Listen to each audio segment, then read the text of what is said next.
ဒါကတော့အခုလက်ရှိမြောက်ရီမျိုးရဲ့ကုလားပြည့်ဂျပန် 50cc ကျွန်တော်ရဲ့ဆိုင်လေးပါ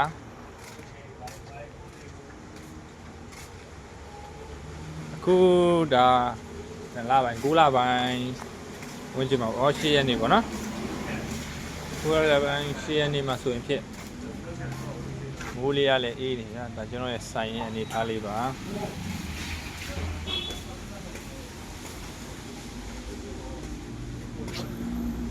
နော်ဒီမှာရှင်းနေပါလေဆိုလို့ရပါတယ်ဟယ်လိုတန်ကောင်းလားဟောဒီပါရသားလုံးဝအငိမ့်နော်ဒီမှာယူနွေးချမ်းလေးပါလေးလဲသုံးဆောင်လို့ရပါတယ်ခင်ဗျ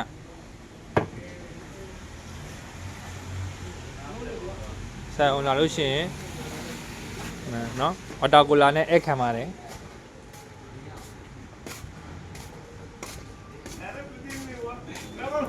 ဒါကျွန်တော်ရဲ့ဆိုင်ကဆက်ဆရာကြီးတွေပေါ့ဗျာ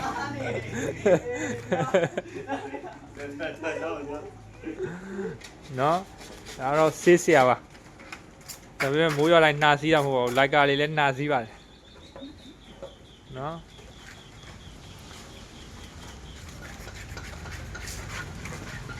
ဒါတော့ဘယ်ရပဲဖြစ်ဖြစ်သင်္ခါရသဘောတရားကြီးလိုပဲเนาะအကောင်းနေချင်းသူတွေလည်းရှိပါတယ်ဒါလေးလည်းဒါလေးတောင်နဲ့ဖြတ်ပြီးရောင်းတာပေါ့เนาะဒါပါပဲလိုအပ်တာရှင်ထုတ်လုပ်လိုက်တယ်ဒါတွေကတော့ engine ဘိုင်းနဲ့အပူပစ္စည်းလေးတွေပေါ့เนาะလိုတဲ့ဟာလေးတွေကျွန်တော်တိတ်ထားတာလေးဒါတော့ဆေးမုတ်တဲ့အခန်းမှာเนาะ engine တုံးတွေလည်းရှိတယ်ဒီမှာเนาะနောက်ဆုံးဆင်းရတော့တထုကလေးပဲမှာပဲဆုံးသက်သွားတာပါနော်ကာဗာပိုင်းလေးတွေဒါကျွန်တော်ကိုတင်နာပုံချတော့ပါတဲ့ကာဗာလေးတွေဒါကြီးကလည်းဘယ်နေ့မှထမလဲမသိအဲ့ဒါနဲ့နဲ့ချင်းနော်ဒါကျွန်တော်မြောက်ရီမျိုးရွှေမန်းလေးရေကူးဝင်လမ်းကြားပေါ့နော်ဘလာပြဂျပန် 50cc ပါကြော်ဘိန်းနေပဲတီးတက်လောက်ပါလေခင်ဗျဒီပိုင်းကတော့ရောင်းဝယ်တွေကတော့အေးပါတယ်မိုးတွေလည်းရွာပါတယ်